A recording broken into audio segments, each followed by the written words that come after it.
A paz do Senhor para os irmãos, nós estamos aí para dar prosseguimento à nossa aula, né? Nós estamos trabalhando nessa semana na lição de número 8, e como propomos aos irmãos, aos inscritos no canal, à luz da Bíblia, Daniel Silva, e aqueles que vêm tendo contato com o canal e se identificando com o conteúdo, nós fizemos uma proposta de gravar vídeos com menos tempo e trabalhando de acordo com o que a revista nos fornece, né?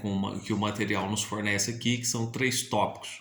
E hoje nós estamos tratando ainda a lição de número 8, que tem como título A Lei e os Evangelhos Revelam Jesus. No primeiro tópico, nós falamos sobre, nós trabalhamos no primeiro tópico, que é o Pentateuco, a lei de Deus, falamos sobre os 5 livros da lei, falamos sobre a grandeza da lei e falamos também sobre a lei e a fé cristã. Então, conciliamos aí.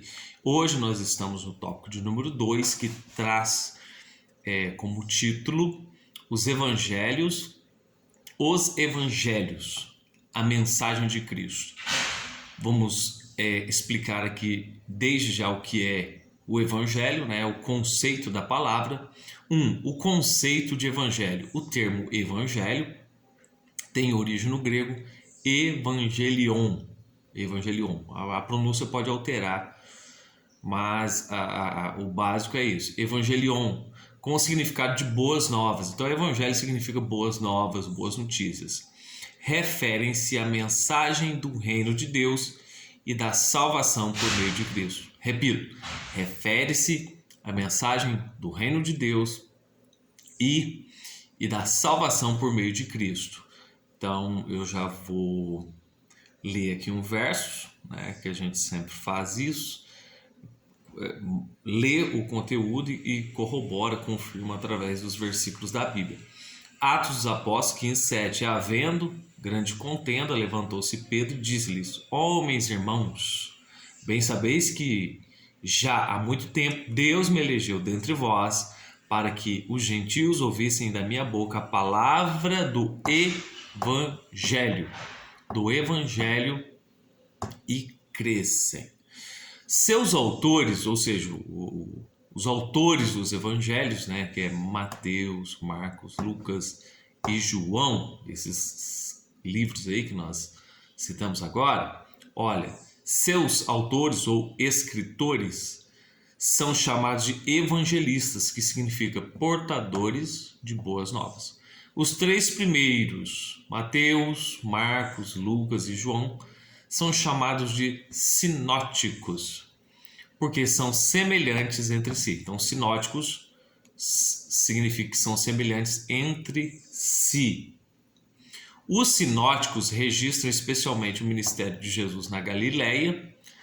O 4º evangelho, nós falamos dos sinóticos, né, que são Mateus, Marcos e Lucas. Eles são chamados sinóticos. Então, são narrativas que foram feitas por pontos de vista desses 3 autores, em ocasiões distintas uma da outra, mas que trazem o mesmo conteúdo. Então, é por isso que são chamados de sinóticos. Já o 4º evangelho, que é o evangelho de João, o 4º evangelho, ele tem peculiaridades, ele tem particularidades, tem coisas que são únicas nele, dentro dos escritos de João. E aí eu continuo lendo aqui, tem peculiaridades próprias e enfatiza o ministério de Cristo na Judéia, ressalta que, embora retratada de modo distinto, a mensagem dos evangelhos é única. Então, o que nós resumimos nesse bloco de número 1, nós falamos aqui dos evangelhos. O que é o evangelho? Que é a boa notícia, a boa nova pregada por Cristo e por seus discípulos, e é pregado ainda hoje, né, por pessoas que são discípulas de Jesus Cristo, que a pregação do evangelho é um mandamento, o ide de Jesus é um mandamento, né, para aquele que é comprometido com com a mensagem central do Evangelho. E falamos dos sinóticos e falamos do Evangelho de João. Sinóticos, Mateus, Marcos e Lucas. O Evangelho de João ele é distinto, ele tem coisas próprias nele. Então existem narrativas de João que só tem em João, não tem em outro, não tem nos demais. Só para nós entendermos a diferenciação. Apesar dessa distinção entre o livro de João e os demais, o Evangelho é um só. É o que nós vamos ver lá em Gálatas 1:8. Mas Paulo falando, né? Mas ainda que nós mesmos ou um anjo do céu vos anuncie outro evangelho, além do que já vos tenho anunciado, seja anátema. O que é para ser transmitido aqui é o seguinte: nós falamos de Mateus, Marcos, Lucas e da distinção, da diferença que há entre João. Nós não vamos falar os detalhes das diferenças. Apesar de haverem diferença entre eles, eles não têm conflito, porque tratam de um único evangelho. Tratam de uma única notícia, de uma única mensagem, que é a mensagem de Jesus Cristo. Amém?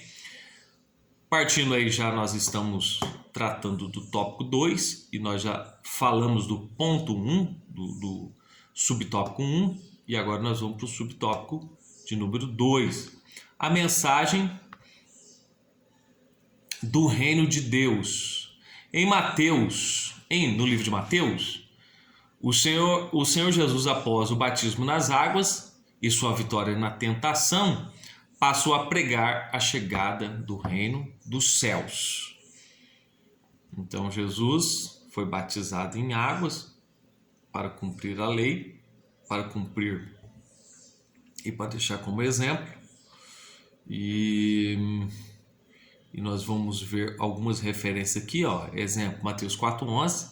Então o diabo deixou, e eis que chegaram os anjos de servir, e percorria Jesus toda a Galileia, ensinando nas suas sinagogas e pregando o evangelho do reino e curando todas as enfermidades e moléstias entre o povo. Então Jesus pregava o reino dos céus. Já em Mateus 4:17, diz assim: desde então começou Jesus a pregar e a dizer: arrependei-vos, porque está próximo o reino dos céus. Está próximo o reino dos céus. Nos outros sinóticos, a pregação do reino também aparece como tema central da mensagem de Cristo. Então, nós estamos dando ênfase aqui na mensagem central do reino de Deus, do reino dos céus, da mensagem de Cristo. Qual que é a mensagem central? Mateus 1:15, que diz assim: e dizendo, o tempo está cumprido e o reino de Deus está próximo. Arrependei-vos e crede no evangelho. Essa mensagem continua sendo atual. O tempo está próximo, arrependei-vos, muda de mente, muda de caminho, muda de atitude e crede no evangelho de Jesus Cristo. E João enfatiza que o reino divino não é desse mundo. O reino de qual nós estamos, que está registrado nos sinóticos, no livro de João, ele não é apenas um reino político ou material, conforme os discípulos e muitas pessoas esperavam um Messias que viesse para fazer um governo político e se voltasse contra Roma e libertasse o povo. Mas o reino, ele tem características espirituais antes de tudo. Características espirituais, conceitos espirituais que se manifestam no nosso universo físico, desde que aceitamos esse reino. Esse reino também ele é colocado dentro de cada um que aceita a Cristo. Nisso eu tenho aqui a referência de Lucas 4:43, que diz: ele, porém, lhe disse: também é necessário que eu anuncie a outras cidades o evangelho do reino de Deus, porque para isso foi enviado.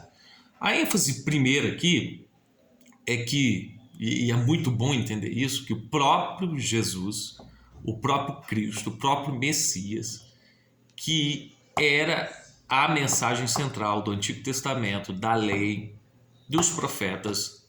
Ele se manifesta no cenário e ele é a prática plena da pregação do Evangelho.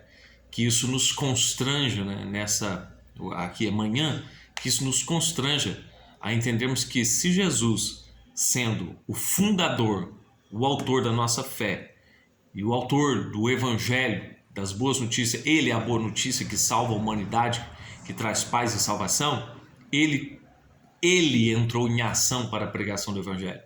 Então nós temos que nos constranger por isso e tomar uma iniciativa de falar de Jesus às pessoas. João enfatiza que o reino divino não é desse mundo, e depois os evangelhos indicam que as profecias messiânicas se cumpriram em Cristo. Então, nós temos aqui, é muito bom saber disso, comprovar biblicamente o cumprimento das profecias, cumpriram em Cristo. Então vamos lá, profecias que se cumpriram em Cristo. Lucas 4, dos 18 ao 21, diz assim, ó, essa é a profecia de Isaías, capítulo 61. O Espírito do Senhor é sobre mim, porque me ungiu para evangelizar os pobres, enviou-me a curar os contritos de coração, a proclamar liberdade aos cativos e restauração da vista aos cegos, e pôr em liberdade os oprimidos, e anunciar o ano aceitável do Senhor. E cerrando o livro, tomando-o a dar aos ministros, assentou e os olhos de toda a sinagoga estavam fitos neles. Então começou a dizer: hoje se cumpriu esta escritura aos vossos ouvidos. O cenário é que Jesus pega o livro dentro da sinagoga e começa a ler o rolo do profeta Isaías, e ele lê esse texto e ele fala assim, ó, cumpriu hoje. Ou seja, o cumprimento literal das boas novas, do Evangelho, da manifestação do Cristo, se cumpriu totalmente. Nele, Jesus é apresentado como filho de Davi e o filho de Deus. Vamos lá. O livro da geração de Jesus Cristo, filho de Davi, filho de Abraão. Marcos 1:1 vai dizer o princípio do Evangelho de Jesus Cristo, filho de Deus. Nós temos aí intercambios, os termos, as nomenclaturas que está em torno de Jesus. Filho de Deus, filho de Davi, tudo isso para cumprir aquilo que já estava predito nas Escrituras. Segundo a linhagem humana, Jesus era da descendência de Davi. Agora, indiscutivelmente, Jesus era divino, né? Ele não tinha origem humana, né? Ele tomou um corpo emprestado, veio, se manifestou em carne para que se identificasse com a raça humana, né? Mas ele é oriundo do próprio Deus, do próprio Pai. Nele, Jesus é apresentado como filho de Davi, o filho de Deus. Sua vinda inaugura a vinda dele, que se fez já, né? Inaugura o começo do reino e requer a conversão dos pecadores. Irmãos, preste atenção. Ninguém é obrigado a se converter. Mas a dinâmica do reino e a apresentação desse reino às pessoas, se elas desejam ingressar nesse reino, é ofertada a elas mudança de vida. Abrir mão de algo. E esse abrir mão de algo requer a complexidade de seus pecados, de uma vida longe de Deus. Não é obrigado, mas eu posso dizer por experiência, até aqui eu sei que é o melhor caminho. Só de você sentir paz na sua alma, de você ser livrado do inferno, da morte, ter uma convicção em Deus, que mesmo nessa vida, apesar das dificuldades, e na outra vida você ter certeza da sua salvação, de que teu nome está escrito num livro chamado Livro da Vida, isso é compensador demais. Isso é maravilhoso saber disso e saber que Ele me amou e eu consigo amá-lo porque Ele primeiro derramou o amor dele em minha vida.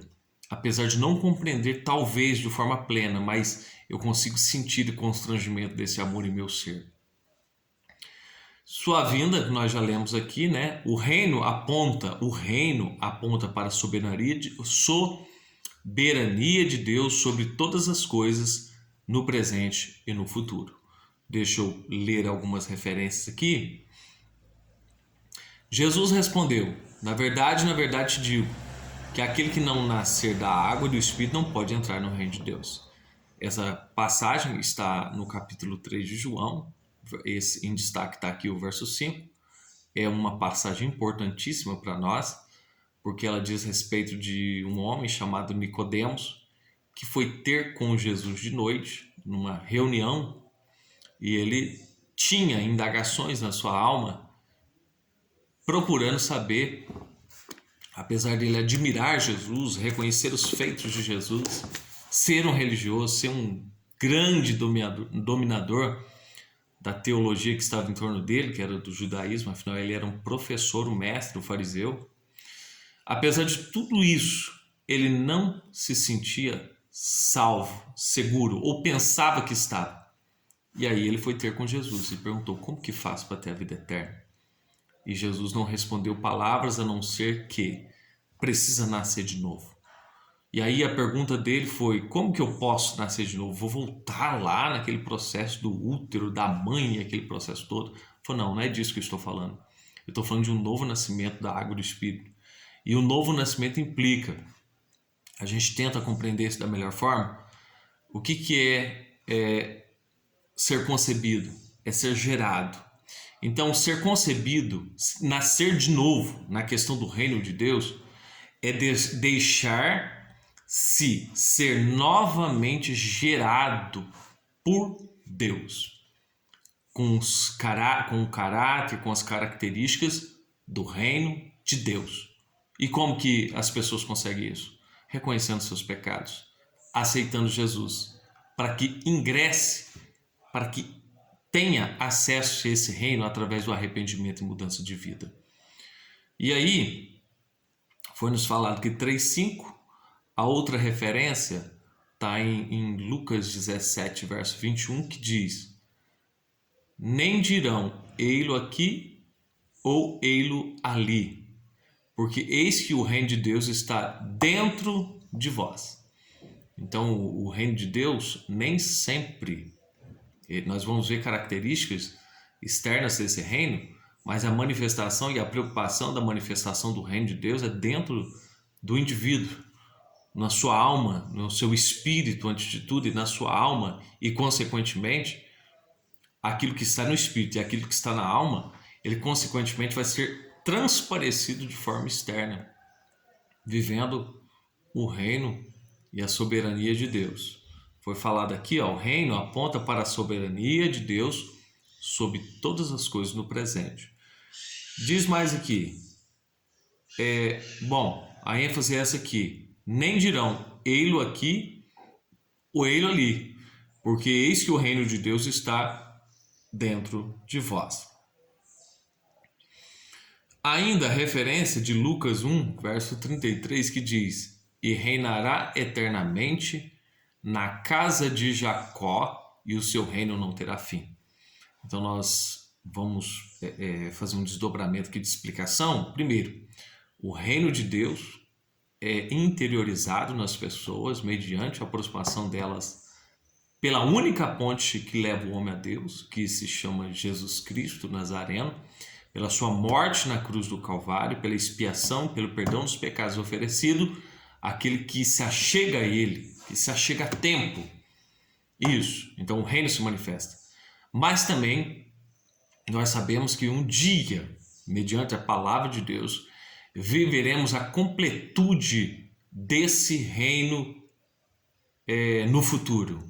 Por isso que o verso de Lucas 1,33, e reinará eternamente na casa de Jacó. Por que a casa de Jacó? Jacó é Israel, Israel, a nação de Israel.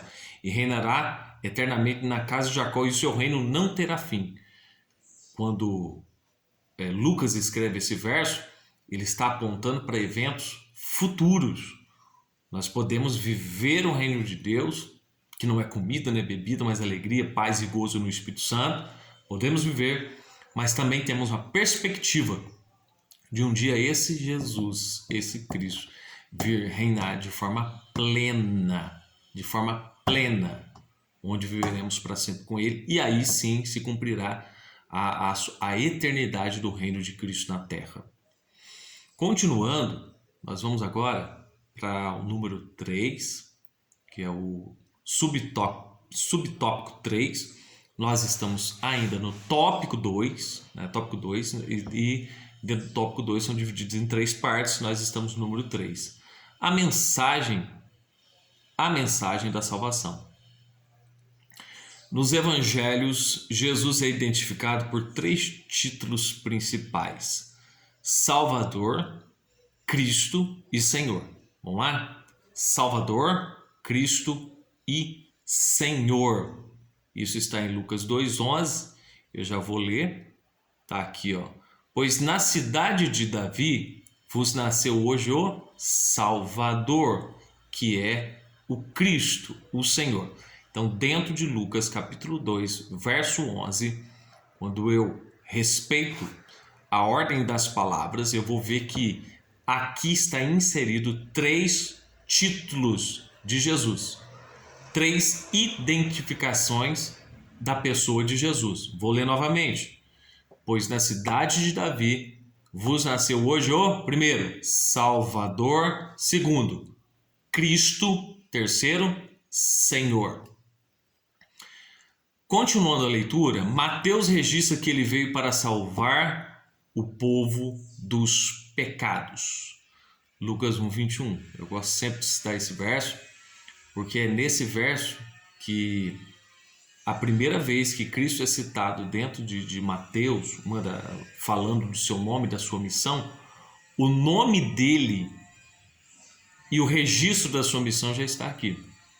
Então, se alguém te oferecer outro evangelho, que tenha outra proposta e que não tenha em primeira mão a salvação da sua alma, o arrependimento dos seus pecados, a mudança da sua vida, a transformação do seu caráter, e te vierem com ofertas diferentes, ofertas de valores, de curas, do evangelho chamado, da teologia chamada teologia da prosperidade, que ofusca o inferno, né?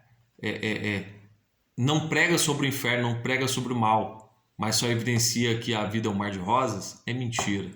Porque em Mateus 1:21 diz assim: e dará à luz um filho, e chamará o seu nome Jesus, porque ele salvará o seu povo dos seus pecados.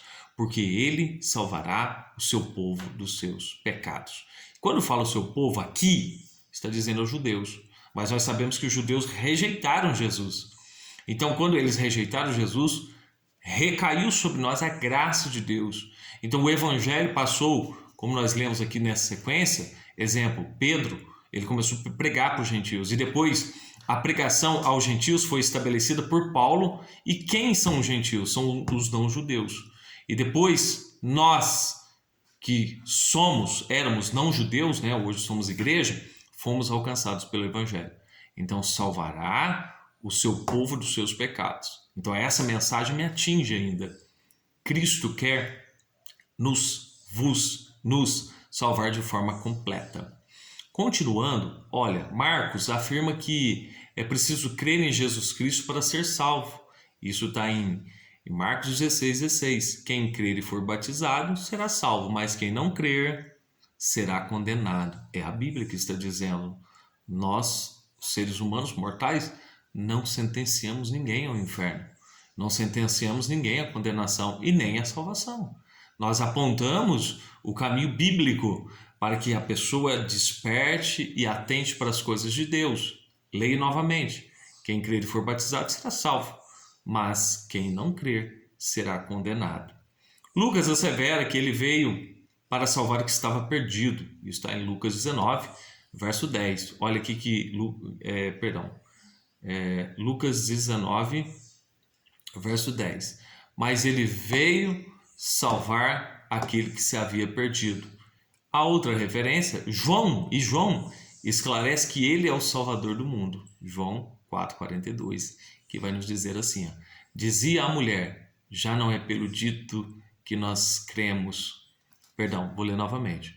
E diziam a mulher, já não é pelo que teu dito que nós cremos, porque nós mesmos o temos ouvido e sabemos que este é o verdadeiramente o Cristo, o Salvador do mundo. E aqui há algo muito especial. Esse episódio do capítulo 4 é quando Jesus ele está ministrando ali para a mulher samaritana, que teve um encontro com ela, ele ofereceu água da vida, e ela foi alcançada pelo poder do amor de Deus e pelo perdão e pela graça de Deus. Então, quando ela foi alcançada por essa graça, ela foi dentro de uma cidade de Samaria, chamou as pessoas, falou assim: olha, eu achei o Cristo, eu encontrei o ungido, o prometido, aquele que havia de vir.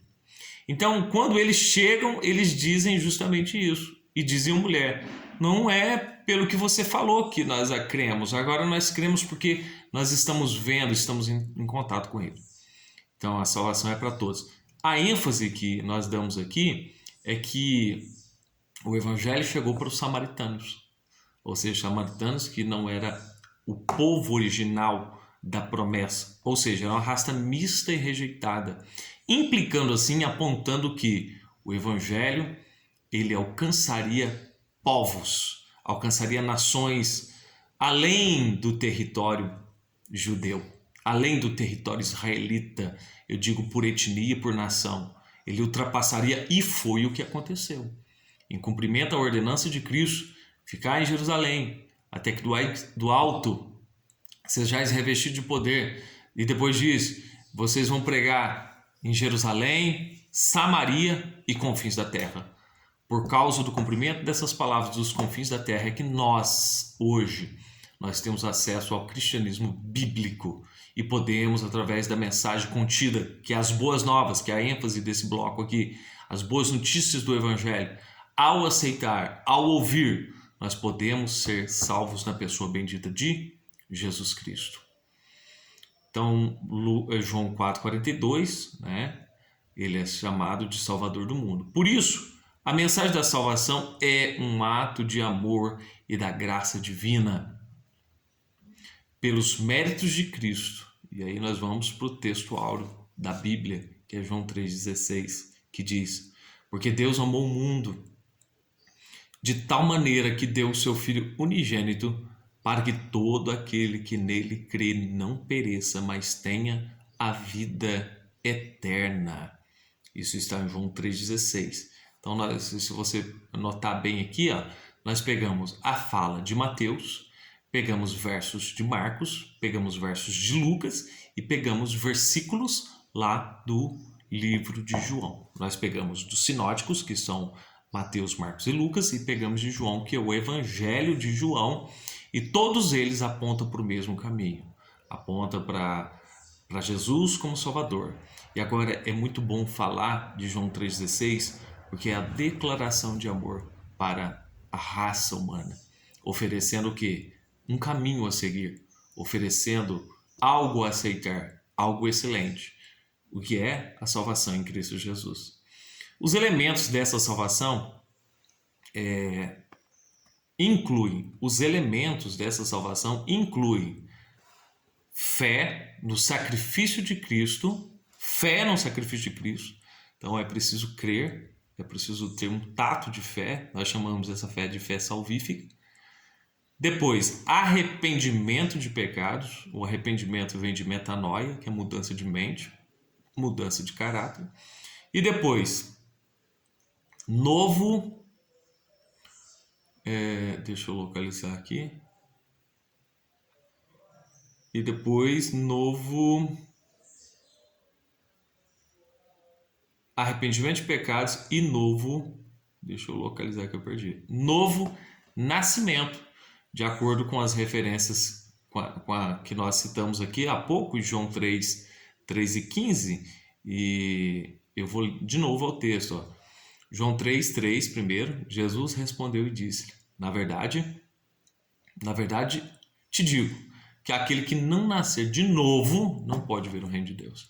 E essa condição é para todos, religiosos ou irreligiosos. Não adianta ter a roupagem religiosa, mas não ter o processo do novo nascimento. E quando nós nascemos de novo, nós nos identificamos com a paternidade daquele que nos gerou. Então, pela Bíblia Sagrada, nós podemos saber se somos ou não nascidos de novo. Nós podemos olhar na Bíblia como um espelho que reflete a nossa alma para saber se passamos por esse processo chamado novo nascimento. Eu já conheço Jesus, não é o suficiente. É preciso ter uma vida nova. E aí, os próximos versos dentro desse bloco que eu estou lendo, de versos, para que todo aquele que nele crê não pereça, mas tenha vida eterna. Esse é o verso 15, nem é o verso 16. E aí nós vamos, nesse sentido, Cristo declarou: aquele que crê em mim tem a vida eterna.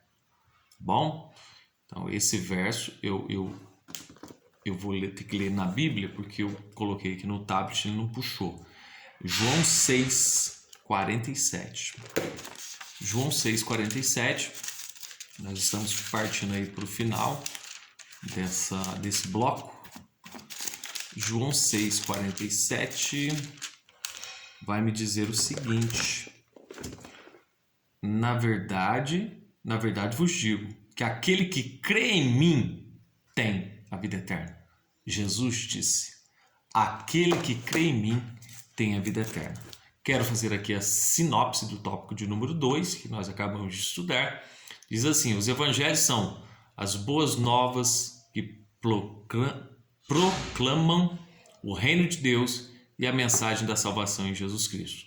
Então vamos lá, nós falamos da lei e a sua relação com os evangelhos, e agora nós demos, no primeiro tópico 1, a gente falou especificamente sobre o Pentateuco, a sacralidade, a atualidade e a relação depois com os evangelhos. E agora, no tópico de número 2, nós viemos falar sobre os evangelhos, sobre o reino de Deus, sobre arrependimento, mudança de vida, sobre o que significa evangelho, que é as boas notícias. E agora nós fazemos um apanhado aqui em curtas linhas. Sinopse do tópico 2 diz: os evangelhos são as boas novas que proclamam o reino de Deus e a mensagem da salvação em Jesus Cristo. Finalizo dizendo: em nenhum outro há salvação, porque também debaixo do céu nenhum outro nome é dado pelos homens em que possamos ser salvos. E eu deixo para você uma meditação, um exercício, depois você deixa aí, se puder deixa no comentário o verso. Lucas 19, a história de Zaqueu, que era um publicano, um pecador. Mas um dia Jesus entrou na casa dele e Zaqueu não foi pela lei que ele mudou, mas foi pelo poder do evangelho da pessoa de Jesus Cristo. E ele arrependeu tanto que ele falou assim: não, eu vou devolver quadruplicadamente tudo aquilo que eu tenha defraudado. Eu quero mudar de vida. Jesus